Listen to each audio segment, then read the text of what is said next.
ਵਾਹਿਗੁਰੂ ਜੀ ਕਾ ਖਾਲਸਾ ਵਾਹਿਗੁਰੂ ਜੀ ਕੀ ਫਤਿਹ। ਪਰਮ ਸਤਿਕਾਰਯੋਗ ਸਤਿਗੁਰਾਂ ਦੀ ਸਾਜੀ ਨਵਾਜੀ ਗੁਰੂ ਪਿਆਰੀ ਗੁਰੂ ਸਵਾਰੀ ਸਾਧ ਸੰਗਤ ਜੀ, ਜੁਗੋ ਜੁਗ ਅਟਲ ਗੁਰਤਾ ਗੱਦੀ ਤੇ ਸ਼ੁਭਾਇਮਾਨ ਦਸਾਂ ਪਾਤਸ਼ਾਹੀਆਂ ਦੀ ਆਤਮਿਕ ਜੋਤ, ਬਾਣੀ ਗੁਰੂ, ਸ਼ਬਦ ਗੁਰੂ। ਧੰਨ ਧੰਨ ਸਾਹਿਬ ਸ੍ਰੀ ਗੁਰੂ ਗ੍ਰੰਥ ਸਾਹਿਬ ਮਹਾਰਾਜ ਸੱਚੇ ਪਾਤਸ਼ਾਹ ਜੀ ਦੀ ਮਹਾਨ ਕਿਰਪਾ ਰਹਿਮਤ ਬਖਸ਼ਿਸ਼ ਨੂੰ ਪ੍ਰਾਪਤ ਕਰਦਿਆਂ ਹੋਇਆਂ ਸਤਿਗੁਰਾਂ ਦੇ ਪਵਿੱਤਰ ਅਸਥਾਨ ਗੁਰਦੁਆਰਾ ਸ਼ਹੀਦ ਬਾਬਾ ਨਿਹਾਲ ਸਿੰਘ ਜੀ ਨਗਰ ਤੱਲਣ, ਜ਼ਿਲ੍ਹਾ ਜਲੰਧਰ ਵਿਖੇ ਗੁਰੂ ਚਰਨਾਂ ਵਿੱਚ ਸੰਗਤ ਰੂਪ ਵਿੱਚ ਬੜੇ ਅਦਬ ਸਤਿਕਾਰ ਦੇ ਸਹਿਤ ਜੁੜ ਬੈਠੇ ਹਾਂ। ਸਾਹਿਬ ਜੀ ਦੀ ਕਿਰਪਾ ਸਦਕਾ ਜੋ ਸੰਧਿਆ ਦਾ ਨਿਤ ਕਰਮ ਹੈ ਗੁਰਸਿੱਖਾਂ ਦਾ, ਰਹਿਰਾਸ ਸਾਹਿਬ ਜੀ ਦੇ ਪਾਠ ਸਰਵਣ ਕੀਤੇ ਹਨ। ਉਪਰੰਤ ਇੱਕ ਹੋਰ ਜੋ ਸਾਡਾ ਨਿਤ ਕਰਮ ਇਸ ਸਥਾਨ ਦੇ ਉੱਤੇ ਬਣਿਆ ਹੋਇਆ ਹੈ, ਸਤਿਗੁਰੂ ਸੱਚੇ ਪਾਤਸ਼ਾਹ ਜੀ ਦੇ ਪਵਿੱਤਰ ਜੀਵਨ ਦੀ ਮਹਾਨ ਉੱਚੀ ਸੁੱਚੀ ਕਥਾ ਨੂੰ ਸਰਵਣ ਕਰਨ ਦਾ। ਉਸ ਕਥਾ ਦੇ ਵਿੱਚ ਜੁੜ ਕੇ ਬ੍ਰਹਮ ਵਿਚਾਰ ਵਿਚਾਰੇ ਕੋਏ, ਬ੍ਰਹਮ ਦੀ ਵਿਚਾਰ, ਆਤਮਾ ਦੀ ਵਿਚਾਰ ਇਤਿਆਦਿਕ ਜੋ ਪ੍ਰਸੰਗ ਚੱਲ ਰਹੇ ਹਨ, ਨਿਤਾ ਪ੍ਰਤੀ ਆਪਾਂ ਵਿਚਾਰ ਰਹੇ ਹਾਂ ਰਲ ਮਿਲ ਕੇ। ਜੋ ਚੂੜਾਮਣੀ ਕਵੀ ਭਾਈ ਸਾਹਿਬ ਭਾਈ ਸੰਤੋਖ ਸਿੰਘ ਜੀ ਨੇ ਆਪਣੀ ਕਲਮ ਦੁਆਰਾ ਛੰਦਾਬੰਦੀ ਵਿੱਚ ਗੁੰਥਨ ਕਰਕੇ ਗੁਰੂ ਕੇ ਪੰਥ ਖਾਲਸੇ ਨੂੰ ਉਪਲਬਧ ਕਰਵਾਏ ਹੈ। ਔਰ ਭਾਈ ਸਾਹਿਬ ਜੀ ਨੂੰ ਇਹ ਖਜ਼ਾਨਾ ਕਿੱਥੋਂ ਮਿਲਿਆ? ਜੋ ਪੰਜਾਂ ਪਿਆਰਿਆਂ ਵਿੱਚੋਂ ਪਹਿਲੇ ਪਿਆਰੇ ਭਾਈ ਦਇਆ ਸਿੰਘ ਜੀ ਬ੍ਰਹਮ ਵੇਤੇ ਮਹਾਂਪੁਰਖ, ਉਹਨਾਂ ਨੇ ਸੰਗਤਾਂ ਦੇ ਨਾਲ ਜੋ ਸੰਵਾਦ ਕੀਤਾ, ਸ੍ਰੀ ਅਨੰਦਪੁਰ ਸਾਹਿਬ ਦੀ ਧਰਤੀ ਦੇ ਉੱਤੇ ਵਿਦਵਾਨ ਸਿੱਖਾਂ ਦੇ ਪ੍ਰਸ਼ਨਾਂ ਦੇ ਯਥਾਰਥ ਉੱਤਰ ਜੋ ਉਹਨਾਂ ਨੇ ਦਿੱਤੇ ਹੈ, ਤਿਸ ਦੀ ਵਿਚਾਰ ਆਪਾਂ ਪਿਛਲੇ ਹਫ਼ਤੇ ਤੋਂ ਹੀ ਕਰਦੇ ਆ ਰਹੇ ਹਾਂ। ਥੋੜ੍ਹਾ ਥੋੜ੍ਹਾ ਕਰਕੇ ਵਿਸਥਾਰਪੂਰਵਕ ਉਹਨੂੰ ਜਾਣਨ ਦਾ ਯਤਨ ਕੀਤਾ ਹੈ। ਅਧਿਆਤਮ ਕੀ ਹੈ, ਆਤਮਾ ਕੀ ਹੈ, ਅਗਿਆਨ ਕੀ ਹੈ, ਜਾਗਰਤ ਸੁਪਨਾ ਸੁਖੋਪਤ ਇਹ ਅਵਸਥਾਵਾਂ ਕੀ ਹਨ, ਤੁਰੀਆ ਅਵਸਥਾ ਕੀ ਹੈ, ਮੂਰਛਾ ਕੀ ਹੈ, ਸਮਾਧੀ ਕੀ ਹੈ ਇਤਿਆਦਿਕ। ਉਸ ਤੋਂ ਉਪਰੰਤ ਅਗਲਾ ਅਧਿਆਇ ਸ਼ੁਰੂ ਹੋਇਆ ਬੀਤੇ ਕੱਲ੍ਹ। ਇਸ ਦੇ ਵਿੱਚ ਵੀ ਇਹ ਬ੍ਰਹਮ ਦੇ ਨਾਲ, ਆਤਮਾ ਦੇ ਨਾਲ ਸੰਬੰਧਿਤ ਸਿੱਖਾਂ ਦੇ ਖੁੱਲ੍ਹੇ ਸਵਾਲਾਂ ਦੇ ਜਵਾਬ ਪਿਆਰੇ ਭਾਈ ਦਇਆ ਸਿੰਘ ਜੀ ਬੜੀ ਕਿਰਪਾ ਰਹਿਮਤ ਕਰਦੇ ਹੋਏ ਦੇ ਰਹੇ ਹੈ। ਕਿਉਂਕਿ ਬ੍ਰਹਮ ਵੇਤਿਆਂ ਦੇ ਪਾਸੋਂ ਬ੍ਰਹਮ ਗਿਆਨ ਦੀ ਗੱਲ ਇਹ ਵੱਡਿਆਂ ਭਾਗਾਂ ਦੇ ਨਾਲ ਹੀ ਮਿਲਦੀ ਹੈ। ਔਰ ਸਤਿਗੁਰੂ ਸ੍ਰੀ ਗੁਰੂ ਗੋਬਿੰਦ ਸਿੰਘ ਸਾਹਿਬ ਮਹਾਰਾਜ ਸੱਚੇ ਪਾਤਸ਼ਾਹ ਜੀ ਨੇ ਵਿਸ਼ੇਸ਼ ਕਰਕੇ ਭਾਈ ਦਇਆ ਸਿੰਘ ਜੀ ਦੀ ਡਿਊਟੀ ਲਾਈ ਔਰ ਬੜੇ ਅਮੋਲਕ ਵਚਨ ਸਤਿਗੁਰਾਂ ਨੇ ਕੀਤੇ। ਦਇਆ ਸਿੰਘ ਮਮ ਰੂਪ ਉਦਾਰਾ, ਇਹ ਭਾਈ ਦਇਆ ਸਿੰਘ ਜੀ ਨੂੰ ਮੇਰਾ ਹੀ ਰੂਪ ਜਾਣੋ। ਹੋ ਸਕਦਾ ਹੈ ਸਤਿਗੁਰ ਸੱਚੇ ਪਾਤਸ਼ਾਹ ਜੀ ਦੇ ਮਨ ਦਾ ਐਸਾ ਵਿਚਾਰ ਹੋਵੇ ਕਿ ਗੁਰੂ ਕੀਆਂ ਸੰਗਤਾਂ ਵਿੱਚ ਅਕਸਰ ਜੋ ਵਚਨ ਆਤਮਾ ਬਾਰੇ, ਬ੍ਰਹਮ ਬਾਰੇ ਕਰਦੇ ਹਾਂ, ਉਹ ਕੁਝ ਇੱਕ ਸਿੱਖਾਂ ਨੂੰ ਛੱਡ ਕੇ ਬਹੁਤਿਆਂ ਦੇ ਸਮਝ ਵਿੱਚ ਨਾ ਆਉਂਦੇ ਹੋਣ। ਇਸ ਕਰਕੇ ਇਹਨਾਂ ਦੀ ਸੰਗਤ ਰੂਪ ਦੇ ਵਿੱਚ ਵਿਚਾਰ ਹੋਣੀ ਲਾਜ਼ਮੀ ਹੈ। ਇਸ ਮਕਸਦ ਨੂੰ ਮੁੱਖ ਰੱਖਦਿਆਂ ਹੋਇਆਂ ਸਤਿਗੁਰੂ ਨੇ ਆਪ ਸੰਗਤਾਂ ਦੇ ਸਵਾਲਾਂ ਦੇ ਜਵਾਬ ਦੇਣ ਦੀ ਬਜਾਏ ਪਿਆਰੇ ਭਾਈ ਦਇਆ ਸਿੰਘ ਜੀ ਦੀ ਡਿਊਟੀ ਲਾਈ ਕਿ ਉਹ ਗੁਰੂ ਕੀਆਂ ਸੰਗਤਾਂ ਦੇ ਸ਼ੰਕਿਆਂ ਨੂੰ ਨਿਵਰਤ ਕਰਨ, ਉਹਨਾਂ ਦੇ ਬਹੁਤ ਹੀ ਵਿਦਵਤਾਪੂਰਵਕ ਪੁੱਛੇ ਗਏ ਸਵਾਲਾਂ ਦੇ ਜਵਾਬ ਬੜੇ ਪ੍ਰਵੀਨ ਵਕਤੇ ਦੇ ਰੂਪ ਦੇ ਵਿੱਚ ਉਹ ਦੇਣ। ਅਤੇ ਸਤਿਗੁਰਾਂ ਦਾ ਇਹ ਵੀ ਖਿਆਲ ਹੋ ਸਕਦਾ ਹੈ ਕਿ ਗੁਰੂ ਕੀਆਂ ਸੰਗਤਾਂ ਸਤਿਗੁਰੂ ਸਾਹਿਬ ਜੀ ਤੋਂ ਸਿੱਧੇ ਸ਼ਾਇਦ ਇਹ ਸਵਾਲ ਕਰਨ ਦੇ ਵਿੱਚ ਕੁਝ ਹਿਚਕਚਾਹਟ ਮਹਿਸੂਸ ਕਰਦੀਆਂ ਹੋਣ,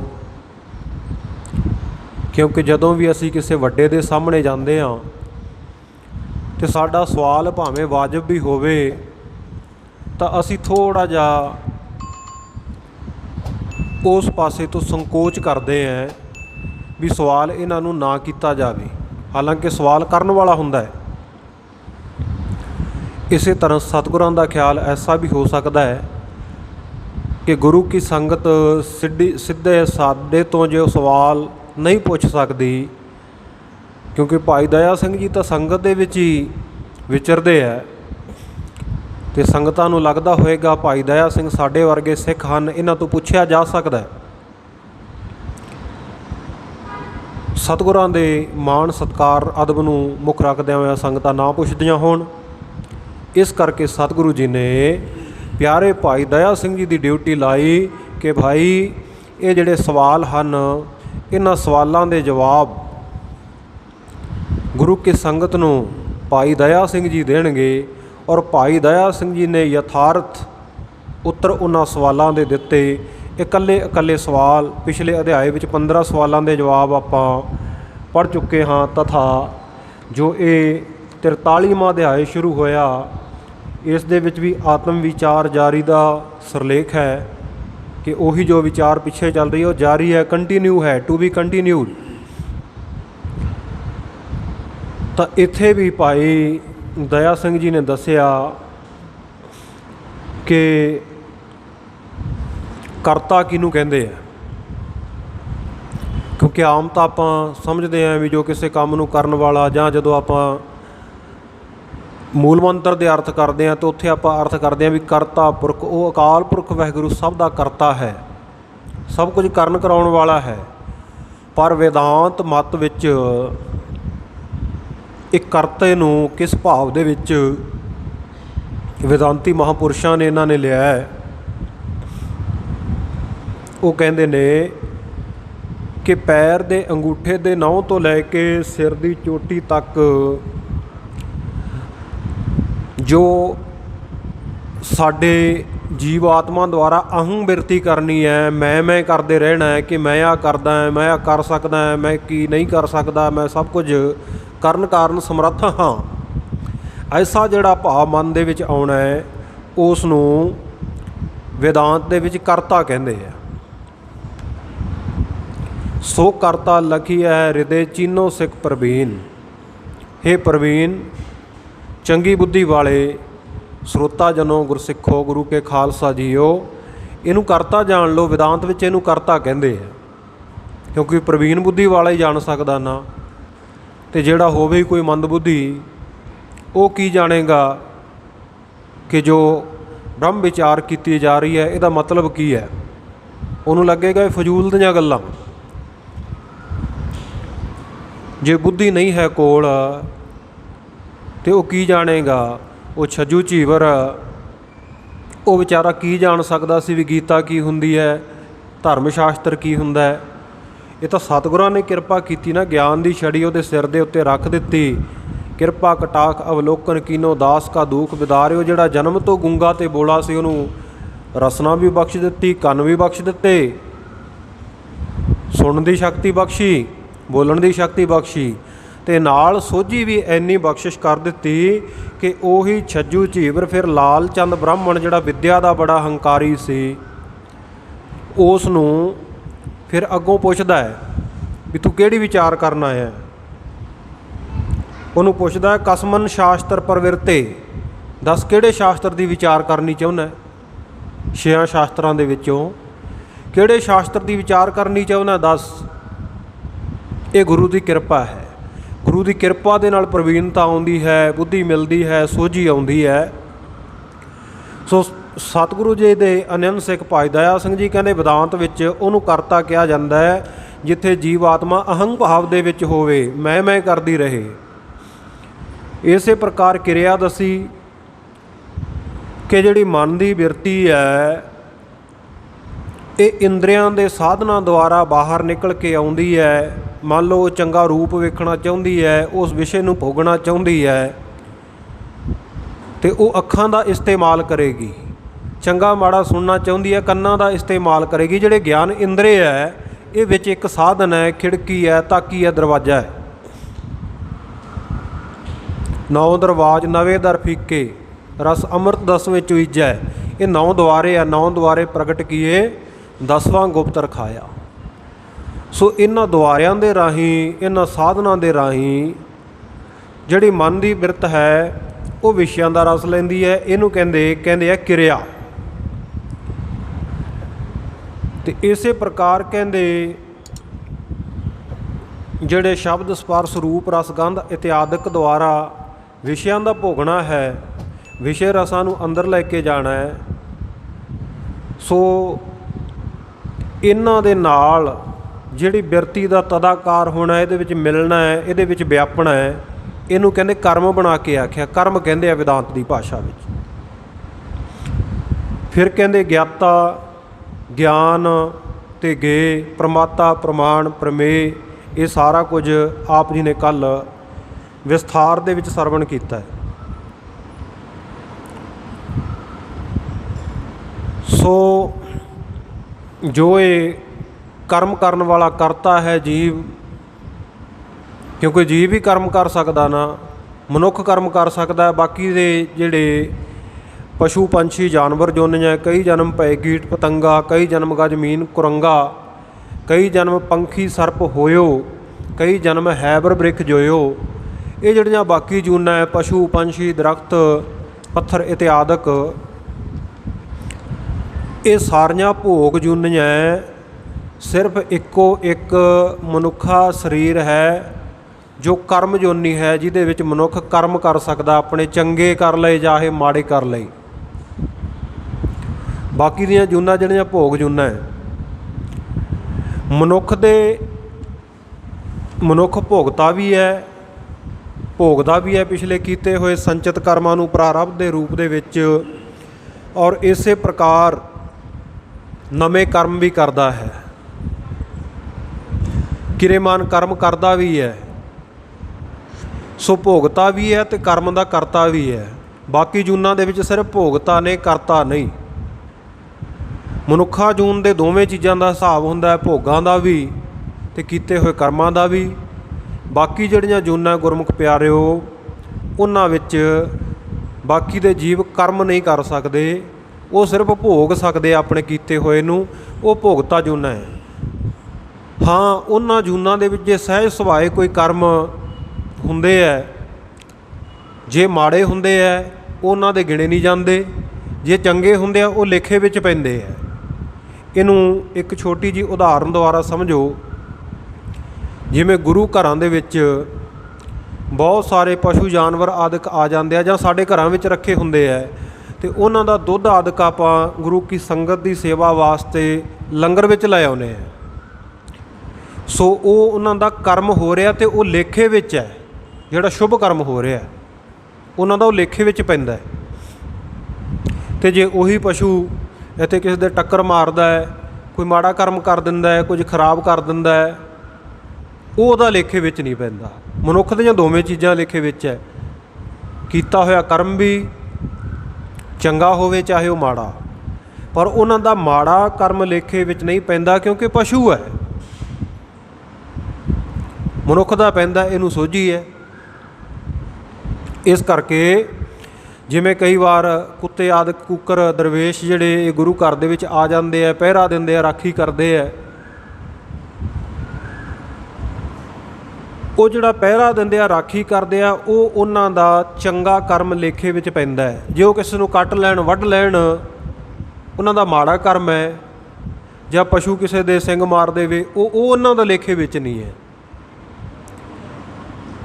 ਉਹਨਾਂ ਦੇ ਚੰਗੇ ਕਰਮ ਲੇਖੇ ਵਿੱਚ ਪੈਂਦੇ ਹੈ, ਮਾੜੇ ਕਰਮਾਂ ਦਾ ਕੋਈ ਲੇਖਾ ਨਹੀਂ। ਮਨੁੱਖ ਦੇ ਚੰਗਿਆਂ ਦਾ ਵੀ ਲੇਖਾ ਹੈ, ਕਰਤਾ ਹੈ ਮਨੁੱਖ, ਅਤੇ ਮਾੜਿਆਂ ਦਾ ਵੀ ਲੇਖਾ ਹੈ। ਸੋ ਜਿਵੇਂ ਆ ਪਿਛਲੇ ਦਿਨੀ ਆਪਾਂ ਖਬਰ ਸਾਰਿਆਂ ਨੇ ਪੜ੍ਹੀ ਸੁਣੀ ਹੈ, ਤਖਤ ਸੱਚਖੰਡ ਸ੍ਰੀ ਹਜ਼ੂਰ ਸਾਹਿਬ ਵਿਖੇ ਜੋ ਦਰਵੇਸ਼ ਇੱਕ ਕੂਕਰ ਹਮੇਸ਼ਾ ਹੀ ਉਹ ਲੰਗਰ ਸਾਹਿਬ ਦੀ ਡਿਊਟੀ ਦੇ ਵਿੱਚ ਉਹਨੇ ਸਾਰਾ ਦਿਨ ਬੈਠੇ ਰਹਿਣਾ, ਪਹਿਰੇਦਾਰੀ ਕਰਨੀ। ਜਿਵੇਂ ਕੋਈ ਪਹਿਰੇਦਾਰ ਆਪਣੀ ਡਿਊਟੀ ਦੇ ਉੱਤੇ ਤਾਇਨਾਤ ਹੁੰਦਾ, ਉਸੇ ਤਰੀਕੇ ਉਹਨੇ ਰਹਿਣਾ। ਅੰਮ੍ਰਿਤ ਵੇਲੇ ਜਦੋਂ ਗਾਗਰ ਜਾਂਦੀ ਹੈ ਸੱਚਖੰਡ ਸ਼੍ਰੀ ਹਜ਼ੂਰ ਸਾਹਿਬ ਵਿਖੇ, ਅਬਚਲ ਨਗਰ ਵਿਖੇ ਤਖਤ ਸਾਹਿਬ ਦੇ ਉੱਤੇ, ਉਸ ਵੇਲੇ ਉਹ ਕੂਕਰ ਨੇ ਕੀ ਕਰਨਾ ਵੀ ਸਾਰੀ ਸੰਗਤ ਦੇ ਅੱਗੇ ਅੱਗੇ ਉਹਨੇ ਦੌੜਨਾ ਭੱਜਣਾ। ਹਾਲਾਂਕਿ ਅੱਖਾਂ ਤੋਂ ਮੁਨਾਖਾ ਸੀ, ਉਹਨੂੰ ਦਿਖਾਈ ਨਹੀਂ ਸੀ ਦਿੰਦਾ, ਪਰ ਆਤਮਿਕ ਤੌਰ 'ਤੇ ਉਹਨੂੰ ਸੋਝੀ ਗੁਰੂ ਦੀ ਕਿਰਪਾ ਇੰਨੀ ਸੀ ਵੀ ਉਹਨੇ ਸੰਗਤ ਦੇ ਅੱਗੇ ਅੱਗੇ ਦੌੜ ਕੇ ਜਾਣਾ। ਗਾਗਰ ਲੈਣ ਗਿਆ ਵੀ ਗਾਗਰ ਛੱਡ ਕੇ ਉਸ ਤੋਂ ਬਾਅਦ ਫਿਰ ਵਾਪਸ ਆ ਕੇ ਆਪਣੇ ਅਸਥਾਨ ਦੇ ਉੱਤੇ ਸਥਿਤ ਹੋ ਜਾਣਾ, ਕਿਸੇ ਨੂੰ ਕੁਝ ਨਹੀਂ ਕਹਿਣਾ, ਬਸ ਮਸਤ ਆਪਣੀ ਡਿਊਟੀ ਦੇ ਉੱਤੇ ਉੱਥੇ ਬੈਠਾ ਰਹਿਣਾ ਉਹਨੇ। ਜਿਵੇਂ ਕਿਸੇ ਦੀ ਡਿਊਟੀ ਵਿਸ਼ੇਸ਼ ਕਰਕੇ ਲਾਈ ਹੁੰਦੀ ਹੈ, ਇਹ ਤਾਂ ਗੁਰੂ ਜਾਣਦਾ ਹੈ ਵੀ ਕੌਣ ਉਹ ਸਿੱਖ ਸੀ ਜਾਂ ਕਿਸ ਤਰ੍ਹਾਂ ਦਾ ਕਰਮ ਵਾਲਾ ਕੋਈ ਜੀਵ ਸੀ। ਉਹ ਪਿਛਲੇ ਦਿਨੀ ਉਹ ਸਰੀਰ ਤਿਆਗਿਆ। ਅਤੇ ਜਿਵੇਂ ਕਿਸੇ ਮਨੁੱਖ ਦੇ ਜਾਣ ਦਾ ਦੁੱਖ ਹੁੰਦਾ ਨਾ ਪਿਆਰਿਓ, ਸਾਰੇ ਸਿੱਖ ਜਗਤ ਨੇ, ਗੁਰੂ ਨਾਨਕ ਨਾਮ ਲੇਵਾ ਸਿੱਖ ਸੰਗਤਾਂ ਨੇ ਜਿਨ੍ਹਾਂ ਨੇ ਉੱਥੇ ਦਰਸ਼ਨ ਕੀਤੇ ਹੈ, ਸਭ ਨੇ ਬਹੁਤ ਅਫਸੋਸ ਮਨਾਇਆ, ਦੁੱਖ ਮਨਾਇਆ ਇਸ ਗੱਲ ਦਾ। ਮਨੁੱਖਾਂ ਦੇ ਜਾਣ 'ਤੇ ਦੁਨੀਆ ਰੋਂਦੀ ਹੈ, ਅਫਸੋਸ ਜ਼ਾਹਰ ਕਰਦੀ ਹੈ, ਪਰ ਇੱਕ ਕੂਕਰ ਦੇ, ਇੱਕ ਦਰਵੇਸ਼ ਦੇ, ਇੱਕ ਜਾਨਵਰ ਦੇ ਜਾਣ 'ਤੇ ਦੇਸ਼ ਵਿਦੇਸ਼ ਦੀਆਂ ਸੰਗਤਾਂ ਨੂੰ ਇੰਨਾ ਦੁੱਖ ਹੋਇਆ, ਕਿਉਂਕਿ ਉਹਦਾ ਚੰਗਾ ਕਰਮ ਸੀ। ਚੰਗਾ ਕਰਮ ਜਿਹੜਾ ਉਹ ਸੇਵਾ ਅੰਮ੍ਰਿਤ ਵੇਲੇ ਉਹਦਾ ਜਾਗਣਾ, ਨਾਲ ਗਾਗਰ ਦੇ ਜਾਣਾ, ਉਹ ਸਭ ਕੁਝ ਲੇਖੇ ਵਿੱਚ ਸਤਿਗੁਰੂ ਕਲਗੀਧਰ ਪਾਤਸ਼ਾਹ ਨੇ ਪਾਇਆ ਹੈ। ਇਸੇ ਤਰ੍ਹਾਂ ਜੀਵ ਕਰਤਾ ਹੈ, ਇਹਦੇ ਚੰਗੇ ਮਾੜੇ ਸਾਰੇ ਕਰਮ ਜਿਹੜੇ ਇਹ ਲੇਖੇ ਵਿੱਚ ਪੈਂਦੇ ਹੈ। ਸੋ ਇਤਿਹਾਦਕ ਵਿਚਾਰਾਂ ਜਿਹੜੀਆਂ ਇਹ ਆਪਾਂ ਕੱਲ੍ਹ ਸੁਣ ਲਈਆਂ ਸਨ, ਉਹਦਾ ਥੋੜ੍ਹਾ ਜਿਹਾ ਹੋਰ ਵਿਸਥਾਰ ਹੋ ਗਿਆ ਅੱਜ ਅੱਗੇ। ਜਿਵੇਂ ਭਾਈ ਦਇਆ ਸਿੰਘ ਜੀ ਹੋਰ ਕਿਰਪਾ ਕਰਕੇ ਪਰਮਾ ਗਿਆਨ ਅਪਰਮਾ ਗਿਆਨ ਇਹ ਵੀ ਕੱਲ੍ਹ ਸੁਣਿਆ। ਸੋ ਅੱਗੇ ਜਿਵੇਂ ਕਿਰਪਾ ਕਰਕੇ ਦੱਸ ਰਹੇ ਹੈ, ਹੋਰ ਕਿਰਪਾ ਕਰਦੇ ਹੈ ਗੁਰੂ ਕੀਆਂ ਸੰਗਤਾਂ ਦੇ ਸਵਾਲਾਂ ਦੇ ਜਵਾਬ ਦੇਣ ਦੀ। ਆਓ ਬੜੇ ਪਿਆਰ ਦੇ ਨਾਲ ਸਰਵਣ ਕਰੀਏ ਜੀ। ਮਨ ਬਿਰਤੀਆਂ ਦੀ ਇਕਾਗਰਤਾ ਲਈ ਇੱਕ ਵਾਰੀ ਸਤਿਗੁਰਾਂ ਦਾ ਧਿਆਨ ਧਰ ਕੇ ਦੋਵੇਂ ਹੱਥ ਜੋੜ ਕੇ ਉਚਾਰਨ ਕਰੋ, ਸਤਨਾਮ ਸ਼੍ਰੀ ਵਾਹਿਗੁਰੂ ਜੀ। ਸਤਨਾਮ ਸ਼੍ਰੀ ਵਾਹਿਗੁਰੂ ਸਾਹਿਬ ਜੀ। ਸੋਇਨਾ ਛੰਦ ਮਹਾਵਾਕ ਵੇਦਾਂਤ ਕੇ ਸਤਿਗੁਰ, ਤਿਸ ਕੋ ਹੋ ਨਿਚਾਰਿਤ ਗਿਆਨ। ਇਹਨਾਂ ਤੁਕਾਂ ਦੇ ਅਰਥ ਕੱਲ੍ਹ ਵੀ ਆਪਾਂ ਕਰ ਲਏ ਸੀ, ਫਿਰ ਵੀ ਆਪਾਂ ਦੁਬਾਰਾ ਇੱਕ ਵਾਰ ਦੁਹਰਾ ਲੈਂਦੇ ਹਾਂ ਕਿ ਮਹਾਵਾਕ ਜੋ ਵੇਦਾਂ ਦੇ 4 ਮਹਾਵਾਕ ਹੈ, 4 ਵੇਦ ਹੈ, ਚਾਰੇ ਵੇਦਾਂ ਦਾ ਇੱਕ ਇੱਕ ਮਹਾਵਾਕ ਹੈ। ਸੋ ਜਿਵੇਂ ਪ੍ਰਾਗਿਆਮਾਨੰਦ ਬ੍ਰਹਮ, ਅਹੰ ਬ੍ਰਹਮਾਸਮੀ, ਤਤਵਮਸੀ, ਅਯੰ ਆਤਮਾ ਬ੍ਰਹਮ, ਇਹ 4 ਮਹਾਵਾਕ ਹੈ ਚਾਰੇ ਵੇਦਾਂ ਦੇ, ਰਿਗਵੇਦ ਦੇ, ਸਾਮਵੇਦ ਦੇ, ਅਥਰਵਣ ਦੇ, ਯਜੁਰਵੇਦ ਦੇ। ਸੋ ਇਹਨਾਂ ਦਾ ਜੋ ਵੇਦਾਂਤ ਹੈ, ਵੇਦਾਂਤ ਵੇਦਾਂ ਦਾ ਅੰਤ ਜਾਂ ਵੇਦਾਂ ਦਾ ਤੱਤ ਸਾਰ, ਵੇਦਾਂ ਦਾ ਗਿਆਨ, ਧਾਰਮਿਕ ਪੁਸਤਕਾਂ ਦਾ ਗਿਆਨ, ਵੇਦਾਂਤ ਤੋਂ ਭਾਵ ਗਿਆਨ। ਵੇਦਾਂ ਦੇ ਚਾਰੇ ਮਹਾਵਾਕਾਂ ਦੇ ਗਿਆਨ ਦੇ ਸਹਿਤ ਜੋ ਹੈ, ਧਰਮ ਪੁਸਤਕਾਂ ਪੜ੍ਹ ਕੇ ਵੀ ਗਿਆਨ ਜਿਹਨੇ ਹਾਸਲ ਕੀਤਾ ਹੈ ਅਤੇ ਉਹਨੂੰ ਅਮਲੀ ਰੂਪ ਦੇ ਵਿੱਚ ਜੀਵਨ ਦੇ ਵਿੱਚ ਅਪਣਾ ਕੇ ਉਹਨੂੰ ਯਥਾਰਥ ਦੇ ਵਿੱਚ ਵੀ ਜਾਣਿਆ ਹੈ ਜਿਸ ਨੇ, ਕਹਿੰਦੇ ਉਹਨੂੰ ਵੇਦ ਦੀ ਭਾਸ਼ਾ ਵਿੱਚ ਸਤਿਗੁਰ ਕਹਿੰਦੇ ਹੈ। ਸੋ ਐਸੇ ਜਿਹੜੇ ਸਤਿਗੁਰ ਹੈ, ਐਸੇ ਜਿਹੜੇ ਵਿਦਿਆ ਉਸਤਾਦ ਹੈ, ਉਹਨਾਂ ਦੇ ਪਾਸੋਂ ਕਹਿੰਦੇ ਅਧਿਕਾਰੀ ਪੁਰਸ਼ ਜਿਹੜਾ ਹੈ, ਸੋ ਇਸ ਪ੍ਰਕਾਰ ਦਾ ਜਿਹੜਾ ਗਿਆਨ ਹੈ ਉਹ ਪ੍ਰਾਪਤ ਕਰੇ।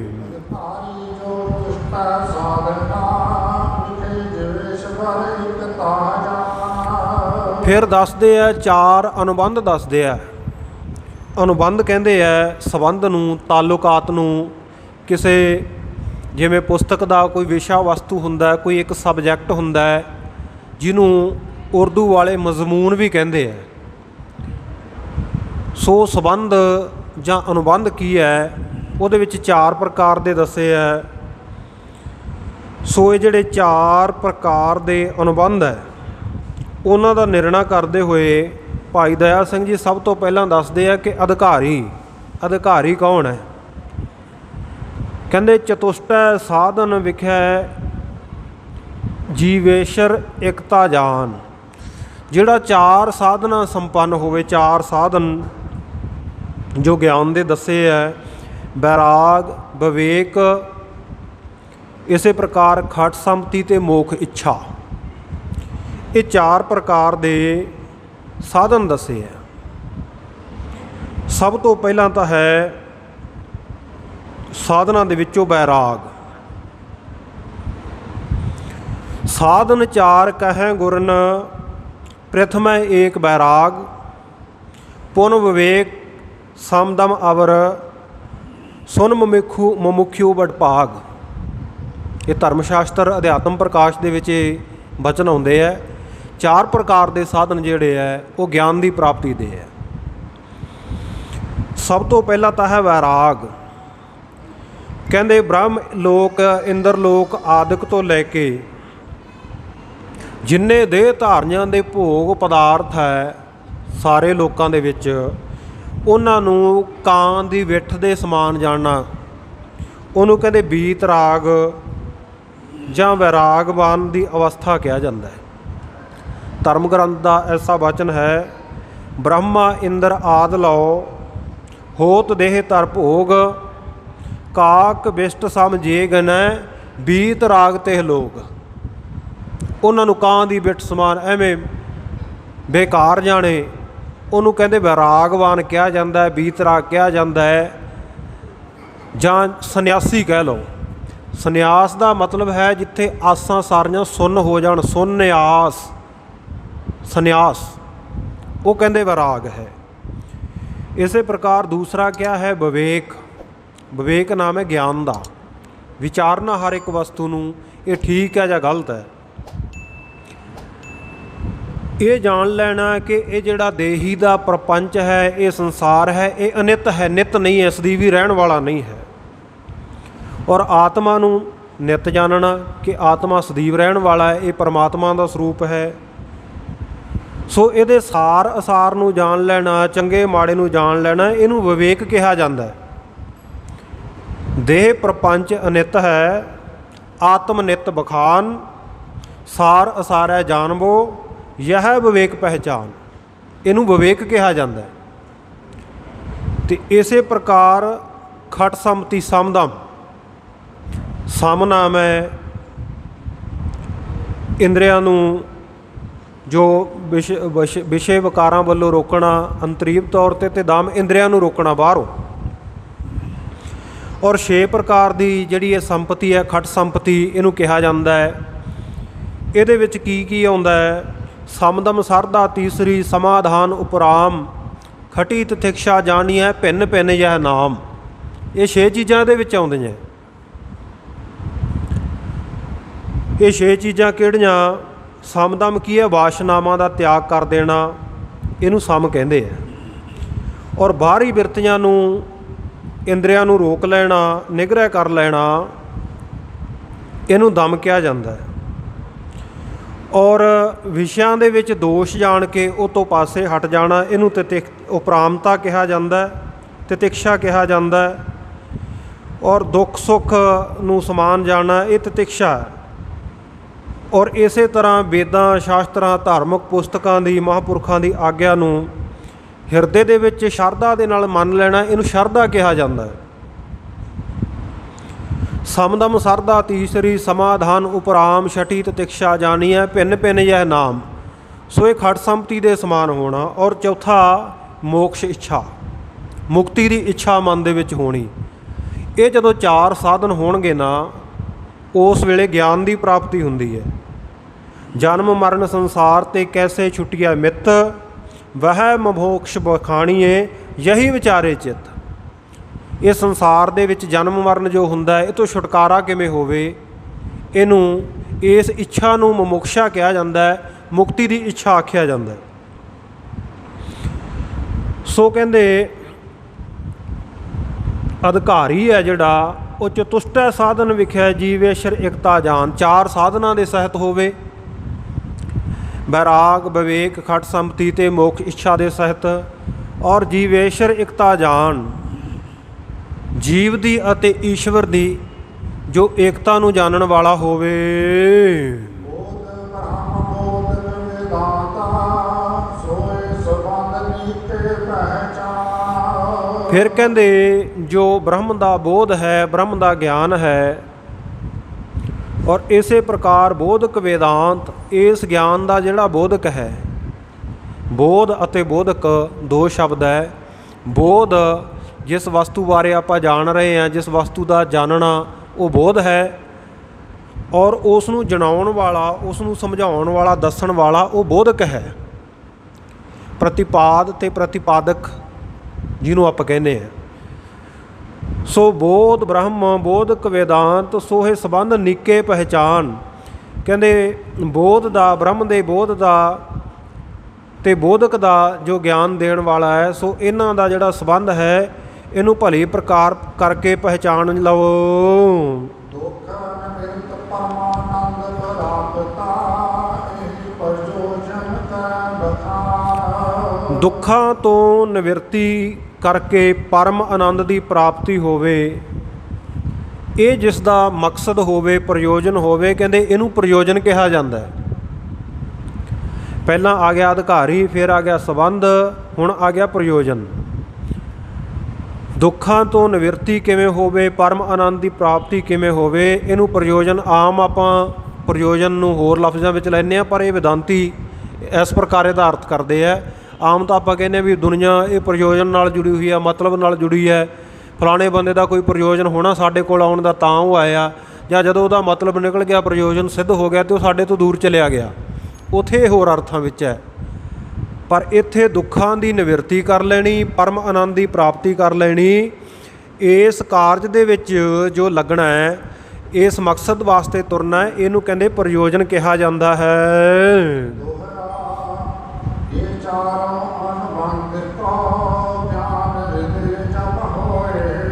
ਕਹਿੰਦੇ ਇਹਨਾਂ ਚਾਰੇ ਅਨੁਬੰਧਾਂ ਦਾ, ਚਾਰੇ ਸੰਬੰਧਾਂ ਦਾ, ਚਾਰੇ ਤਾਲੁਕਾਤਾਂ ਦਾ ਜਦੋਂ ਹਿਰਦੇ ਦੇ ਵਿੱਚ ਗਿਆਨ ਹੋ ਜਾਂਦਾ ਹੈ,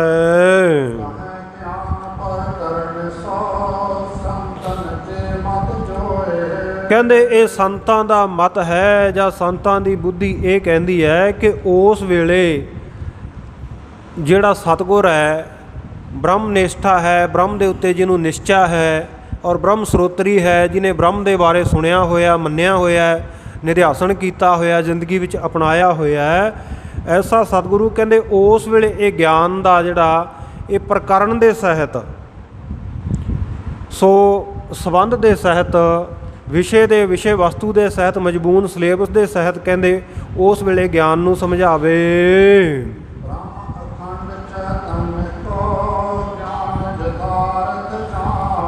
ਫਿਰ ਕਹਿੰਦੇ ਯਥਾਰਥ ਗਿਆਨ ਕੀ ਹੈ? ਯਥਾਰਥ ਗਿਆਨ ਇਹ ਹੈ ਕਿ ਜੋ ਉਹ ਬ੍ਰਹਮ ਹੈ, ਉਹ ਅਖੰਡ ਹੈ, ਉਹ ਖੰਡਾਕਾਰ ਨਹੀਂ, ਉਹਦੇ ਟੁਕੜੇ ਨਹੀਂ ਕੀਤੇ ਜਾ ਸਕਦੇ। ਉਹ ਬ੍ਰਹਮ ਹੈ ਜੋ ਅਖੰਡ ਹੈ, ਔਰ ਚੇਤਨ, ਉਹ ਹਮੇਸ਼ਾ ਚੇਤਨ ਸੱਤਾ ਵਾਲਾ ਹੈ। ਸੋ ਇਸ ਪ੍ਰਕਾਰ ਦਾ ਜਿਹੜਾ ਗਿਆਨ ਹੈ, ਇਹਨੂੰ ਯਥਾਰਥ ਗਿਆਨ ਜਾਣਨਾ।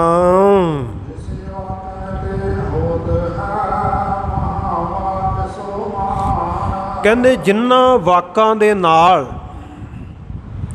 ਉਹ ਬ੍ਰਹਮ ਅਖੰਡ ਚੇਤਨ ਹੈ, ਇਹਦਾ ਬੋਧ ਹੋਵੇ, ਇਹਦੇ ਬਾਰੇ ਜਾਣਕਾਰੀ ਮਿਲੇ, ਸਾਨੂੰ ਗਿਆਨ ਹੋਵੇ, ਸੋਝੀ ਹੋਵੇ, ਉਹਨਾਂ ਵਾਕਾਂ ਨੂੰ ਮਹਾਵਾਕ ਕਿਹਾ ਜਾਂਦਾ ਹੈ। ਮਹਾਵਾਕ ਦੀ ਗੱਲ ਆਈ ਹੈ ਨਾ ਵੀ ਚਾਰ ਵੇਦਾਂ ਦੇ ਮਹਾਵਾਕ, ਉਹ ਦੱਸ ਰਹੇ ਵੀ ਮਹਾਵਾਕ ਕੀ ਹੈ।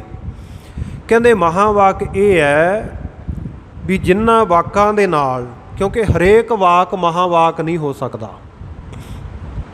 ਵਾਕ ਤਾਂ ਆਪਾਂ ਵੀ ਸਾਰੇ ਦਿਨ ਵਿੱਚ ਬਹੁਤ ਬੋਲਦੇ ਹਾਂ, ਆਪਾਂ ਜਿਹੜੇ ਬਚਨ ਕਰਦੇ ਹਾਂ ਮੂੰਹ ਦੇ ਵਿੱਚ, ਉਹ ਵਾਕ ਹੀ ਹੈ ਨਾ, ਕਿਉਂਕਿ ਸ਼ਬਦਾਂ ਦੇ ਜੋੜ ਨੂੰ ਵਾਕ ਕਿਹਾ ਜਾਂਦਾ ਹੈ। ਪਹਿਲਾਂ ਇਕੱਲਾ ਇਕੱਲਾ ਅੱਖਰ ਹੁੰਦਾ, ਅੱਖਰਾਂ ਦੇ ਜੁੜ ਕੇ ਸ਼ਬਦ ਬਣਦਾ ਹੈ। ਸ਼ਬਦਾਂ ਦਾ ਜੋ ਸਮੂਹ ਹੈ, ਉਹ ਜਦੋਂ ਇੱਕ ਤਰਤੀਬ ਦੇ ਵਿੱਚ ਹੁੰਦਾ ਹੈ, ਉਹਨੂੰ ਵਾਕ ਕਿਹਾ ਜਾਂਦਾ ਹੈ। ਪਰ ਆਪਾਂ ਸਤਿਗੁਰੂ ਸਾਹਿਬ ਜੀ ਦਾ ਜਿਹੜਾ ਵਾਕ ਲੈਂਦੇ ਹਾਂ, ਉਹਨੂੰ ਆਪਾਂ ਸ਼੍ਰੀ ਮੁਖ ਵਾਕ ਕਹਿੰਦੇ ਹਾਂ। ਹੁਕਮਨਾਮਾ ਸਾਹਿਬ ਉਹ ਮਹਾਵਾਕ ਹੈ, ਸ਼ੁਭਾਏਮਾਨ ਸ਼੍ਰੀ ਮੁਖ ਵਾਕ ਹੈ।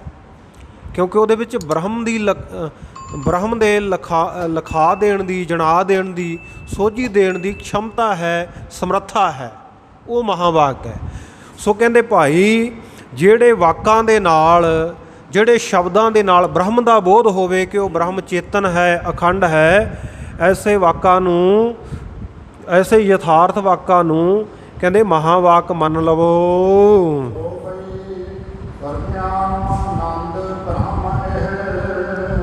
ਹਾਂ, ਅੱਗੇ ਫਿਰ ਇਕੱਲੇ ਵੇਦ ਦੇ ਜਿਹੜੇ ਚਾਰੇ ਵਾਕ ਹੈ ਉਹ ਦੱਸਦੇ ਆ ਵੀ ਮਹਾਵਾਕ ਕੀ ਹੈ ਵੇਦਾਂ ਦੇ ਵਿੱਚ।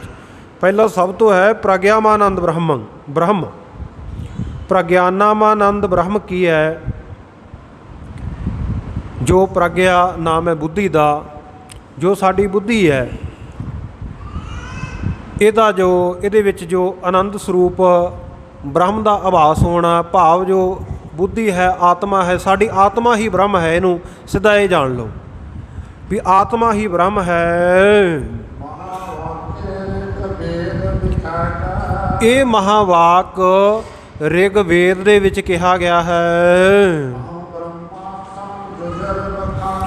ਅਹੰ ਬ੍ਰਹਮਾਸਮੀ, ਅਹੰ ਬ੍ਰਹਮਾਸਮੀ, ਇਹ ਜਿਹੜਾ ਮਹਾਵਾਕ ਹੈ ਇਹ ਯਜੁਰਵੇਦ ਦਾ ਵਾਕ ਹੈ। ਇਹ ਯਜੁਰਵੇਦ ਦੇ ਵਿੱਚ ਜਿਹੜਾ ਪ੍ਰਮੁੱਖ ਵਾਕ ਹੈ, ਮਹਾਵਾਕ ਹੈ ਕਿ ਮੈਂ ਹੀ ਬ੍ਰਹਮ ਹਾਂ, ਅਹੰ ਬ੍ਰਹਮਾਸਮੀ, ਉਹ ਕਹਿੰਦੇ ਇਹ ਯਜੁਰਵੇਦ ਦਾ ਮਹਾਵਾਕ ਹੈ। ਸਾਮ ਵੇਦ ਤਤਵਮਸੀ ਮਾਨੇ। ਸਾਮ ਵੇਦ ਦਾ ਜਿਹੜਾ ਮਹਾਵਾਕ ਹੈ ਉਹ ਹੈ ਤਤਤਵਮਸੀ, ਕਿ ਜਿਹੜਾ ਜੀਵ ਹੈ ਇਹੀ ਬ੍ਰਹਮ ਹੈ। ਤਤ ਜੀਵ, ਤਵੰ ਈਸ਼ਰ, ਤੇ ਅਸ ਜਿਹੜਾ ਬ੍ਰਹਮ ਹੈ। ਜੀਵ ਈਸ਼ਰ ਜਿਹੜੇ ਇਹ ਸਾਰੇ ਬ੍ਰਹਮ ਦਾ ਸਰੂਪ ਹਨ। ਐਸਾ ਜਿਹੜਾ ਇਹ ਸਾਮਵੇਦ ਕਹਿੰਦਾ ਹੈ। ਤੇ ਅਯੰ ਆਤਮਾ ਬ੍ਰਹਮ, ਇਹ ਜਿਹੜਾ ਮਹਾਵਾਕ ਹੈ ਇਹ ਦੱਸ ਰਹੇ ਨੇ ਭਾਈ ਦਇਆ ਸਿੰਘ ਜੀ ਕਿ ਇਹ ਅਥਰਵਣ ਵੇਦ ਦਾ ਮਹਾਵਾਕ ਹੈ, ਜਿਹਦਾ ਭਾਵ ਹੈ ਕਿ ਅਯੰ ਆਤਮਾ ਬ੍ਰਹਮ, ਕਿ ਜਿਹੜੀ ਸਾਡੀ ਆਤਮਾ ਇਹ ਬ੍ਰਹਮ ਦਾ ਹੀ ਸਰੂਪ ਹੈ।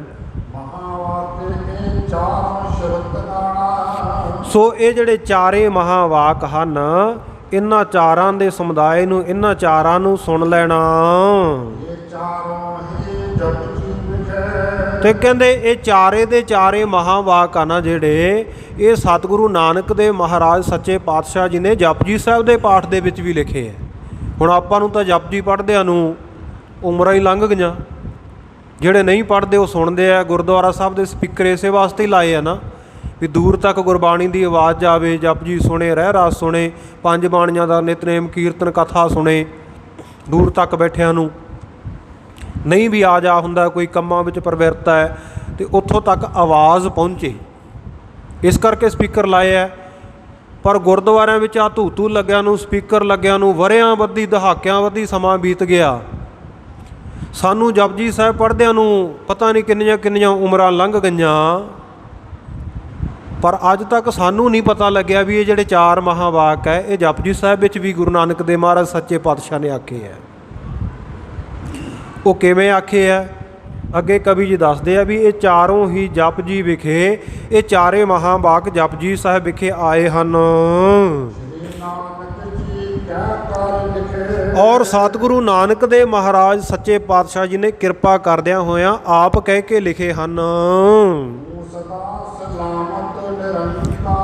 ਹਾਂ, ਹੁਣ ਆਹ ਪੰਕਤੀ ਹੈ ਨਾ ਜਿਹੜੀ, ਇਹ ਚਾਰੇ ਵੇਦਾਂ ਦੇ ਮਹਾਵਾਕਾਂ ਦਾ ਅਰਥ ਹੈ। ਤੂੰ ਸਦਾ ਸਲਾਮਤ ਨਿਰੰਕਾਰ। ਪੜ੍ਹਦਿਆਂ ਨੂੰ ਤਾਂ ਆਪਾਂ ਨੂੰ ਬਹੁਤ ਸਮਾਂ ਹੋ ਗਿਆ ਸੀ, ਸੁਣਦਿਆਂ ਨੂੰ ਵੀ ਬਹੁਤ ਸਮਾਂ ਹੋ ਗਿਆ ਸੀ, ਪਰ ਜਦੋਂ ਬ੍ਰਹਮ ਦੀ ਵਿਚਾਰ ਨੂੰ ਧਿਆਨ ਦੇ ਨਾਲ ਸੁਣੀਏ, ਕਿਉਂਕਿ ਪਹਿਲੇ ਦਿਨ ਹੀ ਜਦੋਂ ਆਰੰਭ ਹੋਈ ਸੀ ਨਾ ਵਿਚਾਰ, ਉਸ ਦਿਨ ਬੇਨਤੀ ਕੀਤੀ ਸੀ ਵੀ ਸਾਰਿਆਂ ਨੂੰ ਸਾਰੀਆਂ ਗੱਲਾਂ ਦੀ ਸਮਝ ਨਹੀਂ ਆਏਗੀ, ਸਤਿਗੁਰੂ ਸੋਝੀ ਬਖਸ਼ਣ ਤਾਂ ਹੀ ਸਮਝ ਆ ਸਕਦਾ ਹੈ। ਬਾਕੀ ਅਭਿਆਸ ਦੇ ਨਾਲ ਵੀ ਹੈ, ਜਦੋਂ ਨਿੱਤਾ ਪ੍ਰਤੀ ਜੁੜਦੇ ਹਾਂ ਸੰਗਤ ਵਿੱਚ। ਹੁਣ ਜਿਹੜਾ ਕੋਈ ਅੱਜ ਪਹਿਲੇ ਦਿਨ ਆਇਆ ਉਹਨੂੰ ਇਹਨਾਂ ਗੱਲਾਂ ਦਾ ਨਹੀਂ ਪਤਾ ਲੱਗਣਾ ਹੋਣਾ ਵੀ ਅਯੰ ਆਤਮਾ ਬ੍ਰਹਮ ਇਹ ਕੀ ਗੱਲਾਂ ਬਾਤਾਂ ਕਰੀ ਜਾਂਦੇ ਆ। ਜਿਹੜੇ ਪਹਿਲੇ ਦਿਨ ਤੋਂ ਜੁੜੇ ਹੋਏ ਆ, ਜਿੱਦਣ ਦਾ ਇਹ ਪ੍ਰਕਰਨ ਸ਼ੁਰੂ ਹੋਇਆ, ਉਹਨਾਂ ਨੂੰ ਥੋੜ੍ਹੀ ਥੋੜ੍ਹੀ ਸਮਝ ਆਉਣ ਲੱਗ ਪਈ ਹੋਣੀ ਹੈ। ਕੱਲ੍ਹ ਭਾਈ ਸਾਹਿਬ ਪਾਠੀ ਸਿੰਘ ਮੈਨੂੰ ਕਹਿੰਦੇ ਸੀ, ਕਹਿੰਦੇ ਜੀ ਹੁਣ ਤਾਂ ਕਹਿੰਦੇ ਪ੍ਰਸੰਗ ਦੀ ਥੋੜ੍ਹੀ ਥੋੜ੍ਹੀ ਸਮਝ ਆਉਣ ਲੱਗ ਪਈ ਹੈ, ਵੀ ਪੱਲੇ ਪੈਣ ਲੱਗ ਪਿਆ ਵੀ ਕੀ ਕਿਹਾ ਜਾ ਰਿਹਾ। ਸੋ ਇਹ ਸੁਣਨ ਦੇ ਨਾਲ ਹੀ ਹੈ। ਜਦੋਂ ਸੁਣਾਂਗੇ ਧਿਆਨ ਦੇ ਨਾਲ, ਸੁਰਤੀ ਸਾਡੀ ਇਕਾਗਰ ਹੋਏਗੀ, ਬਿਰਤੀ ਇਕਾਗਰ ਹੋਏਗੀ, ਤਾਂ ਪਤਾ ਲੱਗਦਾ। ਇੱਥੇ ਕਹਿ ਰਹੇ ਨੇ ਕਿ ਜਪਜੀ ਸਾਹਿਬ ਵਿੱਚ ਜਿਹੜੀ ਤੁਕ ਆਉਂਦੀ ਹੈ, ਤੂੰ ਸਦਾ ਸਲਾਮਤ ਨਿਰੰਕਾਰ। ਆਪਣੇ ਸਿੱਖ ਵਿਦਵਾਨ ਜਿਹੜੇ ਇਹਦਾ ਅਰਥ ਕਰਦੇ ਆ, ਉਹ ਸਿੱਧਾ ਅਰਥ ਆਪਾਂ ਕਰ ਦਿੰਦੇ ਆ ਵੀ ਤੂੰ ਸਦਾ ਸਲਾਮਤ ਨਿਰੰਕਾਰ। ਹੇ ਨਿਰੰਕਾਰ ਵਾਹਿਗੁਰੂ, ਤੂੰ ਸਦਾ ਸਲਾਮਤ ਹੈ, ਸਦਾ ਸਥਿਰ ਰਹਿਣ ਵਾਲਾ, ਸਦਾ ਸਥਿਤ ਰਹਿਣ ਵਾਲਾ ਹੈ, ਤੂੰ ਨਿੱਤ ਹੈ, ਤੂੰ ਖਤਮ ਨਹੀਂ ਹੋਣ ਵਾਲਾ। ਪਰ ਵੇਦਾਂਤੀ ਜਿਹੜੇ ਇਹਦਾ ਅਰਥ ਹੋਰ ਤਰੀਕੇ ਨਾਲ ਕਰਦੇ ਆ, ਉਹ ਤੂੰ ਤੋਂ ਭਾਵ ਲੈਂਦੇ ਜੀਵ, ਸਦਾ ਸਲਾਮਤ ਤੋਂ ਭਾਵ ਲੈਂਦੇ ਈਸ਼ਰ ਅਤੇ ਨਿਰੰਕਾਰ ਬ੍ਰਹਮ। ਵੀ ਜੀਵ, ਈਸ਼ਰ ਅਤੇ ਬ੍ਰਹਮ ਇਹ ਤਿੰਨੇ ਇੱਕਮਿਕ ਹੈ, ਜਿਹਨੂੰ ਅਹੰ ਬ੍ਰਹਮਾਸਮੀ ਕਹਿੰਦੇ ਆ ਵੇਦ ਦੇ ਵਿੱਚ। ਸੋ ਉਹ ਇੱਥੇ ਇਸ ਅਰਥ ਦੇ ਵਿੱਚ ਇਹ ਤੁਕਦੇ ਇਹ ਅਰਥ ਕਰਦੇ ਆ। ਸੋ ਕਹਿੰਦੇ ਜਿਹੜੀ ਤੂੰ ਸਦਾ ਸਲਾਮਤ ਨਿਰੰਕਾਰ ਵਾਲੀ ਤੁਕ ਹੈ, ਇੱਕ ਨਹੀਂ, ਦੋ ਨਹੀਂ, ਤਿੰਨ ਨਹੀਂ, ਸਤਿਗੁਰ ਨੇ 4 ਵਾਰ ਜਪਜੀ ਸਾਹਿਬ ਵਿੱਚ ਇਹ ਤੁਕ ਉਚਾਰਨ ਕੀਤੀ ਹੈ। ਇਹ ਵੀ ਧਿਆਨ ਵਿੱਚ ਰੱਖਿਓ। ਕਈ ਵਾਰ ਕਿਸੇ ਨੂੰ ਪੁੱਛਣਾ ਦੱਸਣਾ ਹੀ ਪੈ ਜਾਂਦਾ ਹੈ ਵੀ ਤੂੰ ਸਦਾ ਸਲਾਮਤ ਨਿਰੰਕਾਰ ਵਾਲੀ ਜਿਹੜੀ ਤੁਕ ਹੈ, ਇਹ ਜਪਜੀ ਸਾਹਿਬ ਦੇ ਵਿੱਚ 4 ਵਾਰ ਸਤਿਗੁਰਾਂ ਨੇ ਇਹਦੀ ਰੈਪੀਟੇਸ਼ਨ ਕੀਤੀ ਹੈ, ਰਿਪੀਟ ਕੀਤੀ ਹੈ, 4 ਵਾਰ ਲਿਖੀ ਹੈ, 4 ਵਾਰ ਉਚਾਰੀ ਹੈ। 4 ਵਾਰ ਤੁਕ ਕਰੀ ਉਚਾਰ, 4 ਵਾਰੀ ਇਹ ਤੂੰ ਸਦਾ ਸਲਾਮ ਨਿਰੰਕਾਰ ਵਾਲੀ ਤੁਕ ਜਪਜੀ ਸਾਹਿਬ ਵਿੱਚ ਉਚਾਰਨ ਕੀਤੀ ਸਤਿਗੁਰੂ ਨਾਨਕ ਦੇਵ ਮਹਾਰਾਜ ਸੱਚੇ ਪਾਤਸ਼ਾਹ ਨੇ। ਫਿਰ ਕਹਿੰਦੇ ਇਹ ਤੋਂ ਪੂਰਬ, ਇਸ ਤੋਂ ਪਹਿਲਾਂ ਸ਼ਰਾਵਣ ਅਤੇ ਮੰਨਣ ਵਾਲੀਆਂ ਜਿਹੜੀਆਂ ਪੌੜੀਆਂ ਉਚਾਰਨ ਕੀਤੀਆਂ। ਸੁਣਿਆ ਸਿੱਧ ਪੀਰ ਸੁਰਨਾਥ, ਸੁਣਿਆ ਧਰਤ ਧਵਲ ਆਕਾਸ਼, ਸੁਣਿਆ ਦੀਪ ਲੋ ਪਾਤਾਲ, ਸੁਣਿਆ ਪੋਹ ਨ ਸਕੈ ਕਾਲ, ਨਾਨਕ ਭਗਤਾ ਸਦਾ ਵਿਗਾਸ, ਸੁਣਿਆ ਦੂਖ ਪਾਪ ਕਾ ਨਾਸ।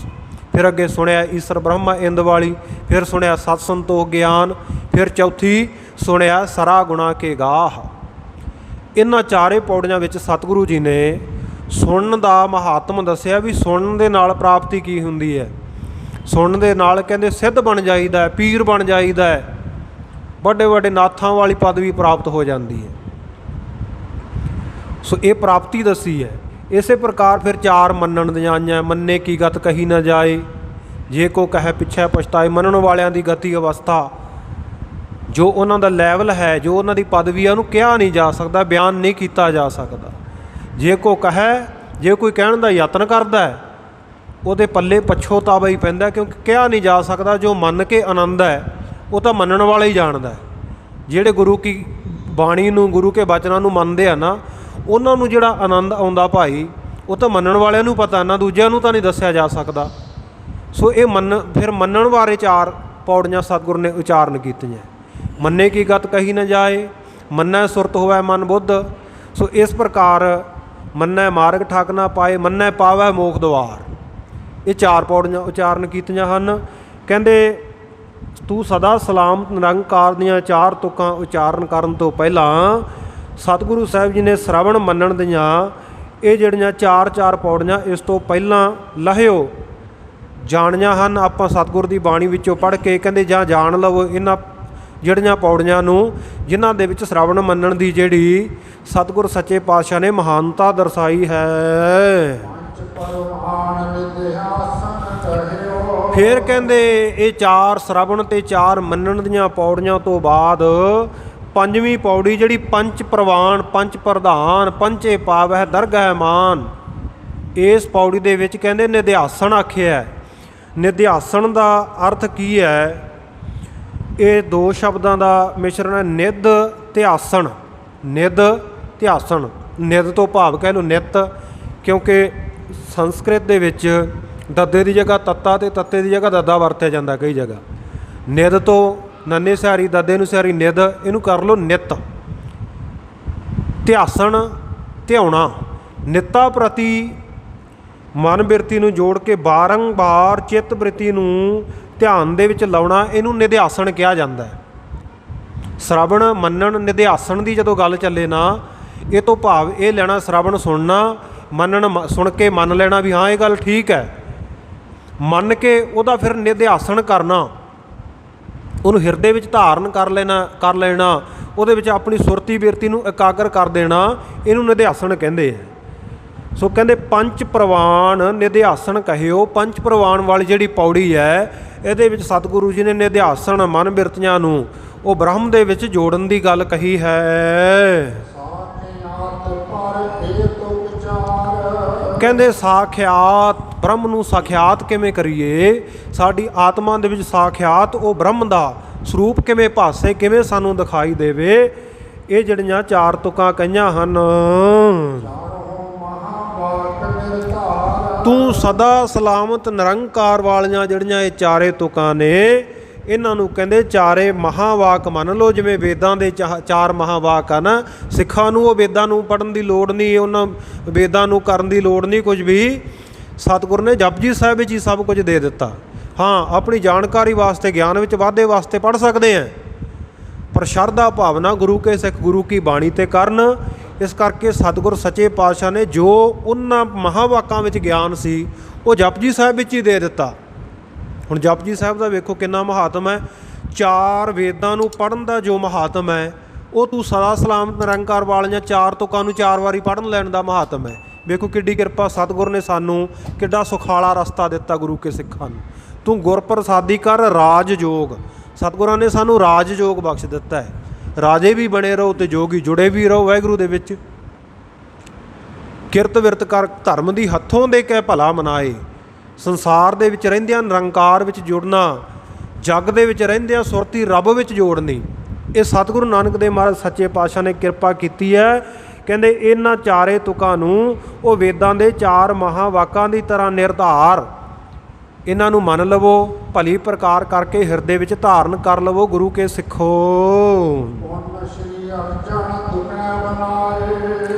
ਫਿਰ ਕਹਿੰਦੇ ਕੁਝ ਤੁਕਾਂ ਸਤਿਗੁਰੂ ਅਰਜਨ ਦੇਵ ਮਹਾਰਾਜ ਸੱਚੇ ਪਾਤਸ਼ਾਹ ਜੀ ਨੇ ਵੀ ਬਣਾ ਕੇ ਉਚਾਰਨ ਕੀਤੀਆਂ ਹਨ।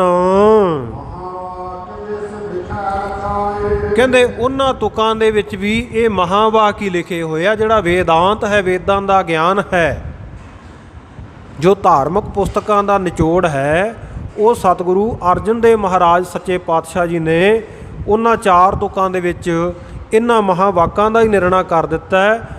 ਸੋ ਜਿਹੜੀਆਂ 4 ਤੁਕਾਂ ਸਤਿਗੁਰੂ ਅਰਜਨ ਦੇਵ ਮਹਾਰਾਜ ਸੱਚੇ ਪਾਤਸ਼ਾਹ ਨੇ ਉਚਾਰਨ ਕੀਤੀਆਂ। ਅਗਲੀ ਤੁਕ ਪੜ੍ਹਿਓ ਜੀ। ਮਹਾਵਾਕ ਜਿਨ੍ਹਾਂ ਵਿੱਚ ਇਹ ਮਹਾਵਾਕ ਲਿਖਾਈ ਨਾਮ ਹੈ, ਲਿਖਾ ਦੇਣਾ, ਜਣਾ ਦੇਣਾ, ਸਮਝਾ ਦੇਣਾ, ਸੋਝੀ ਬਖਸ਼ ਦੇਣੀ। ਸੋ ਜਿਹਦੇ ਵਿੱਚ ਇਹ ਚਾਰੇ ਮਹਾਵਾਕਾਂ ਦਾ, ਚਾਰੇ ਵੇਦਾਂ ਦਾ ਤੱਤ ਸਾਰ ਸਤਿਗੁਰੂ ਅਰਜਨ ਦੇਵ ਮਹਾਰਾਜ ਜੀ ਨੇ ਜਣਾ ਦਿੱਤਾ, ਸਮਝਾ ਦਿੱਤਾ, ਜਗਿਆਸੂਆਂ ਸਿੱਖਾਂ ਨੂੰ ਬਖਸ਼ ਦਿੱਤਾ ਹੈ। ਸੋ ਉਹ ਜਿਹੜੀਆਂ 4 ਤੁਕਾਂ ਭਾਈ ਉਹ ਕਿਹੜੀਆਂ ਆਉਣਗੀਆਂ, ਸਤਿਗੁਰੂ ਅਰਜਨ ਦੇਵ ਮਹਾਰਾਜ ਸੱਚੇ ਪਾਤਸ਼ਾਹ ਨੇ ਕਿਹੜੇ ਬਚਨ ਉਚਾਰਨ ਕੀਤੇ ਹੈ, ਸੋ ਉਹ ਆਪਾਂ ਕੱਲ੍ਹ ਦੇ ਦੀਵਾਨ ਦੇ ਵਿੱਚ ਖੁੱਲ੍ਹ ਕੇ ਵਿਚਾਰ